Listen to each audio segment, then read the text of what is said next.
En 1895, los separatistas Emérito Betances y Julio Enna fundaban en Nueva York una Liga Separatista de Puerto Rico, como sección Puerto Rico del Partido Revolucionario Cubano.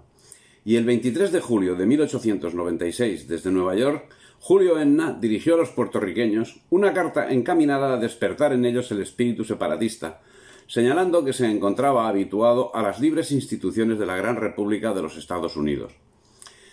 Paralelamente, se desarrollaba el movimiento autonomista. Así, el 9 de marzo del 97 se constituyó el Partido Autonomista Puertorriqueño. El punto quinto de su programa rezaba: el partido no rechaza la unidad política, antes bien proclama la identidad política y jurídica, según la cual, en Puerto Rico, lo mismo que en la península, regirán la propia Constitución, la ley electoral, la de reuniones, la propia representación en Cortes, la propia ley de asociación, la de imprenta, la de procedimientos civiles y criminales, la orgánica de tribunales, la de matrimonio civil, la de orden público, la misma ley provincial y municipal. Es decir, que en punto a derechos civiles y políticos el partido pide que se iguale a las Antillas con la península. El 15 de enero del 98 fue nombrado gobernador general de Puerto Rico el teniente general Manuel Macías y Casado, que llegó a su destino el 3 de febrero con la consigna de implantar el régimen de amplia autonomía.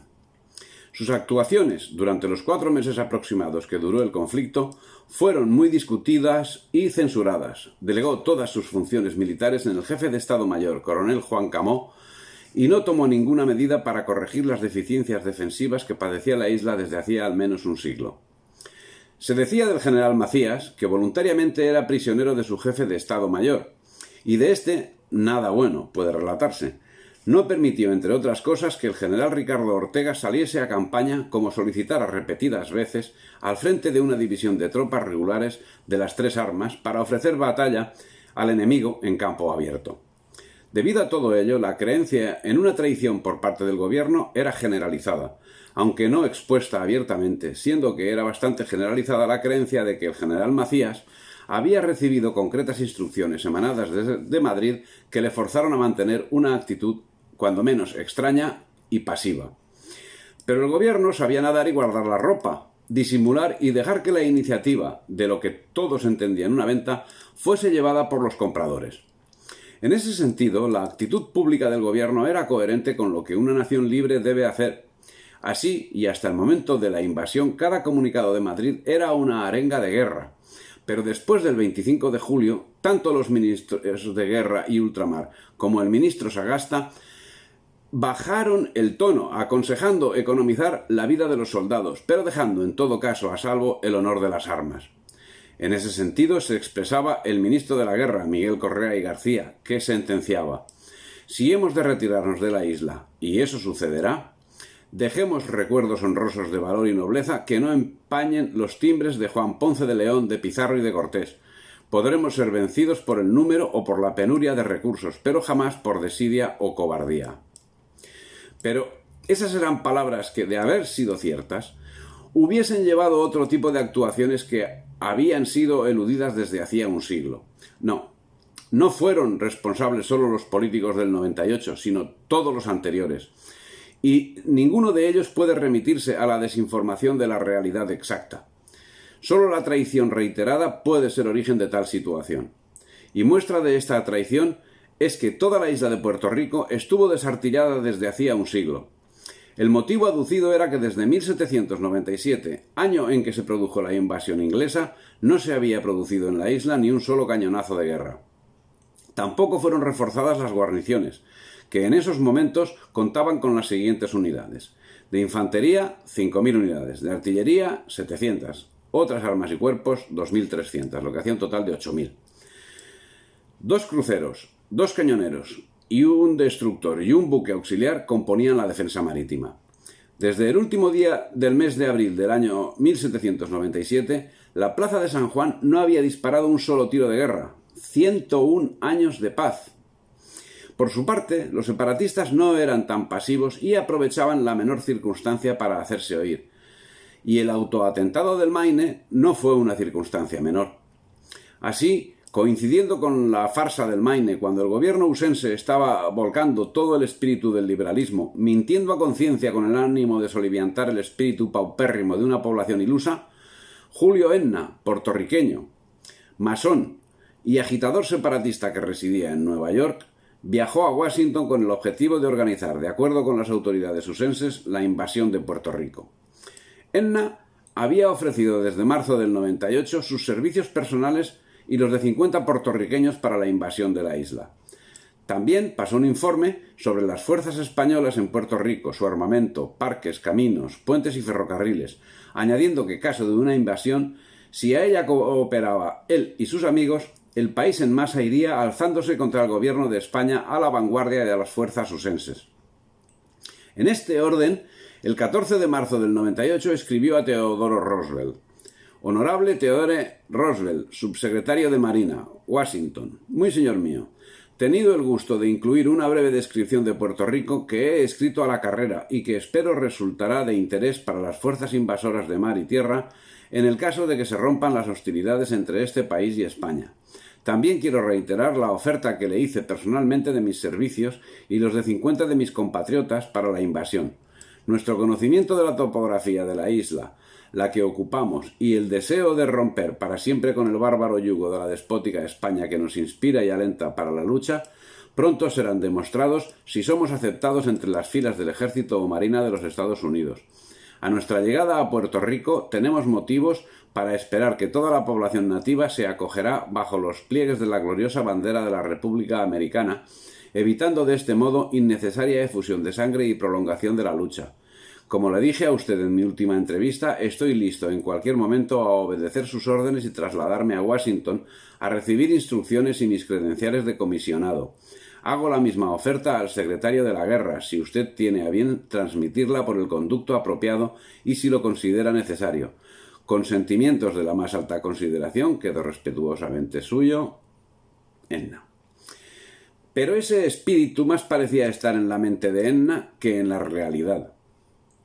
Pues por su parte el cónsul usense en la isla Philip Anna, con pocas fechas de diferencia sobre el agente ilegal, diferían sensiblemente. Y decía, el cónsul dice que la autonomía en Puerto Rico, últimamente concedida por el gobierno español de Su Majestad, ha sido proclamada y ha de ser un éxito. El pueblo de Puerto Rico es un pueblo leal y pacífico, y todos parecen contentos con la autonomía concedida por la madre patria.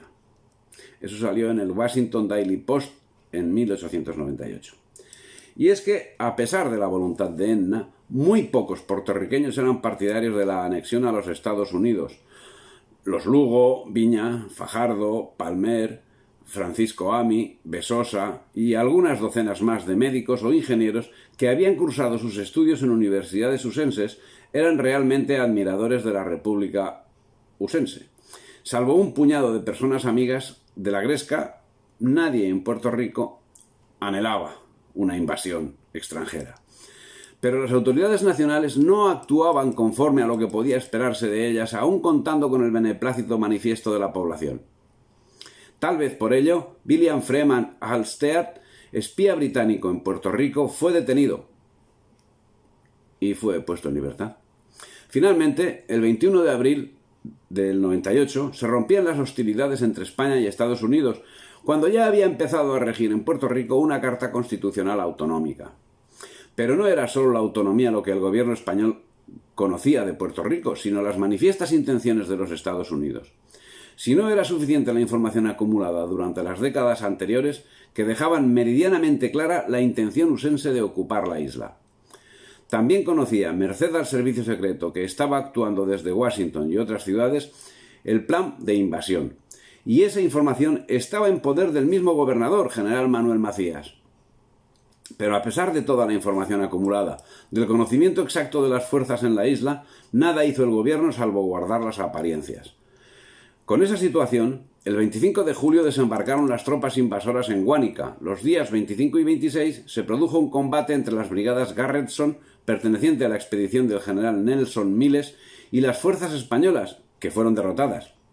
Y en días sucesivos ocuparon los invasores a Yauco, Peñuelas, Ponce, Sabana Grande, San Germán, Mayagüez, Arroyo, Guayama, Las Marías, Adjuntas, Utuado, Juana Díaz y Coamo. Solo a tener en cuenta un dato. Todas las fuerzas españolas que les presentaron resistencia se reducían a 11 guerrilleros comandados por el teniente Méndez.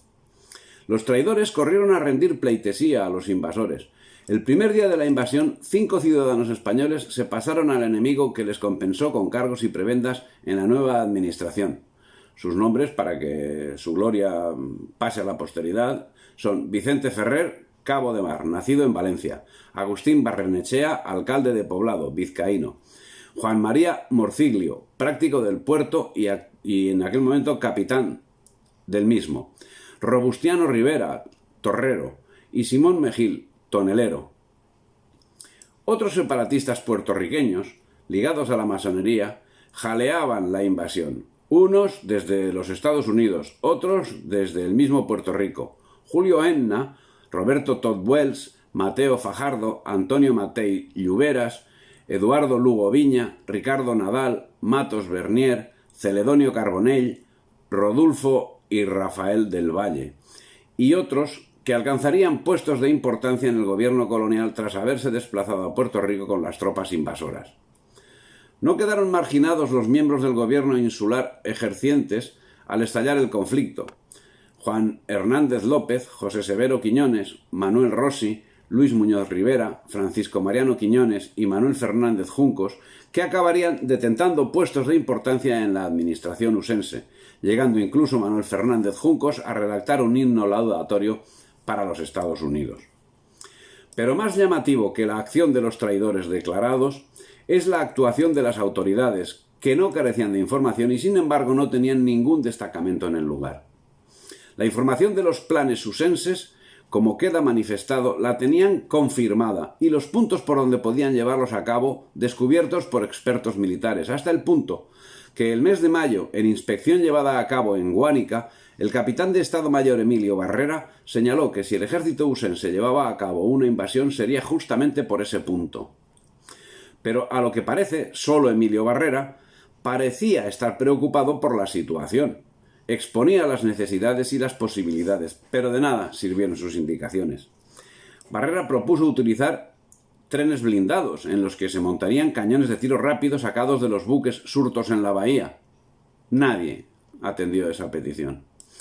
Pero ahora, con el enemigo ya asentado en el territorio, el día 26 el capitán general Manuel Macías emitía una orden general que comenzaba diciendo: soldados, marinos y voluntarios, el enemigo que ha tiempo acechaba la ocasión de invadir esta isla con el propósito de posesionarse de ella, desembarcó ayer en cuerpo de tropas en el puerto de Guánica. Para combatirlo con prontitud marcharon fuerzas del ejército y de voluntarios que con gran decisión han sostenido ya diferentes combates, demostrando así los últimos que las armas que espontáneamente tomaron lo son para la defensa de la nacionalidad de esta tierra española, y dando a la vez honra y ejemplo a los demás cuerpos de su instituto. ¿Será villano? En cualquier caso, llamada fuera de lugar si tenemos en cuenta que algo, además de las acciones guerreras, estaba controlando la situación. Algo que en algún momento deberá ser explicado, porque si el submarino fue saboteado por el propio gobierno español, se hace también necesario averiguar qué sucedió con el destructor de Villaamil y con las minas navales de Bustamante, asuntos a los que hemos hecho referencia sin haber entrado en el meollo del asunto. No lo vamos a hacer a lo largo de este trabajo, si bien en el uso dado a las minas de Bustamante deja nuevas incógnitas que resolver.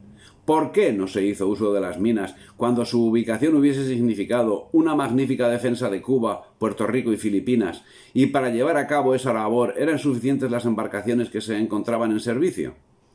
¿Por qué las pocas minas que se instalaron fueron inoperativas? ¿Por qué, siendo que podían ser explosionadas a voluntad desde la costa, no explosionó ninguna, ni tan siquiera por contacto? Lamentablemente, en el curso de este trabajo no se ha podido dar luz al respecto, pero la inoperatividad de ese armamento, producto e invención española, completó la tramoya de la tragedia. A su amparo y al mando del general Miles el día 27 entraban los gringos en Yauco, sin combate, el 28 en Ponce, el 1 de agosto en Tallaboa, el 5 en Guayama y Fajardo, el día 9 en Coamo, tras una resistencia de 1 hora. La impresión que el hecho ocasionó en la península fue de derrotismo absoluto al saber que no hubo resistencia, y el desánimo llegó a cotas insospechadas cuando se conoció que los mismos comerciantes de Ponce rogaron a las tropas españolas que no hicieran resistencia y a los gringos que no cañonearan, entregándoles una bandera española en señal de sumisión. En Aibonito, sin haber llevado a cabo obras de defensa y no habiendo ningún tipo de servicio, 5 compañías de infantería, apoyadas por 2 piezas de artillería, en total 1.280 infantes, 70 caballos y 2 cañones con 40 disparos por pieza, hicieron frente al enemigo, que acabó entrando, y el 11 entraron en Mayagüez. Y las tropas españolas, desatendidas, sobrevivieron como pudieron, carentes de las defensas y de los suministros que cabía esperar. Mal alimentados, mal abrigados, mal habituallados, sobreviviendo con un rancho pobre y escaso. El uso de las unidades de marina también fue deplorable. Según señala Rivero, durante el periodo álgido de la guerra, los cruceros en puerto limitaron su acción a montar guardias nocturnas en el canal, fondeando siempre a la sombra del castillo del Morro y bien retirados hacia el interior. Esto fue excesivamente ridículo y además inútil. Más tarde se sacaron de a bordo 2 piezas de tiro rápido que fueron montadas en la batería de San Fernando, dominando el canal y bajo el mando de oficiales de la Marina. Y en cuanto al estado de las tropas, no era mucho mejor. Respecto al estado de preparación de las tropas para entrar en campaña y a los recursos de que dispusieron, ha de advertirse que los soldados no tenían más zapatos que los puestos, que estaban expuestos a perder, por cierto, desde los primeros pasos en los barrizales de los caminos, por lo que era imposible ordenar movimiento alguno que no fuera indispensable si no se quería inutilizarlos por completo para moverse. Las acémilas eran también insuficientes y se hallaban en un estado lastimoso como consecuencia de las primeras marchas, lo cual impedía servirse de ellas fuera de los casos de absoluta necesidad. Las secciones de montaña, que solo tenían el efectivo de paz, no disponían sino de 2 cajas de munición por pieza. Y en cuanto a las carretas y demás recursos de transporte, eran ocultados por los propietarios en lo más recóndito de las montañas. Pero aún había más. Los mismos voluntarios y sus allegados merecieron la hostilidad del coronel Juan Camó, delegado del gobernador para la defensa, todo lo cual creó un importante malestar que se hizo sentir como una pavesa. La actitud negligente o manifiestamente traidora del Estado Mayor fue también evidente, naciendo en el seno del ejército un gran descontento, hasta el extremo de haberse detectado conatos de sublevación que contemplaban la posibilidad de embarcar a la fuerza rumbo a la península al coronel Juan Cano. La situación hizo mella en el espíritu de la gente. La desorganización y el derrotismo se hicieron del espíritu español y se dio el caso que unidades usenses, la brigada Garretson del general Henry, fue de Ponce a Utuado, 50 kilómetros, en 6 días y sin disparar un tiro. Nuevamente, la sombra de la traición se hizo manifiesta. Y nuevamente la prudencia, la ceguera, el miedo hizo que nadie se atreviese a señalar esa evidencia, limitándose a acusar de torpes a los directores de la tragedia. La conducción de la campaña fue un verdadero desastre, un cúmulo de errores, torpezas y equivocaciones, y en ningún momento se supo utilizar los valiosos medios de defensa con que contaba el estado militar del país. La frase «estamos abandonados» corría de boca en boca, y así muchos, al arrinconar sus fusiles, decían «¿a qué pelear si los de Madrid no quieren?». Con toda la prudencia que estaba a su alcance, señalaban la verdad de la cuestión. ¿A qué pelear si los de Madrid no quieren? Ante esta situación, no es de extrañar que la campaña ausense se viese culminada con el éxito en breves días. El 12 de mayo fue bombardeado San Juan, donde, como no podía ser menos, las defensas no existían. El armamento utilizado por los usenses fue el siguiente: el acorazado Iowa, de 38 cañones, acorazado Indiana, de 42, crucero acorazado New York, de 30, monitor Amphitrite, 10, monitor Terror, 10, crucero Montgomery, 17, crucero Detroit, 7, total 164 cañones. de los cuales la mayor parte eran de calibre superior a los de la plaza, desde 8 pulgadas hasta 13.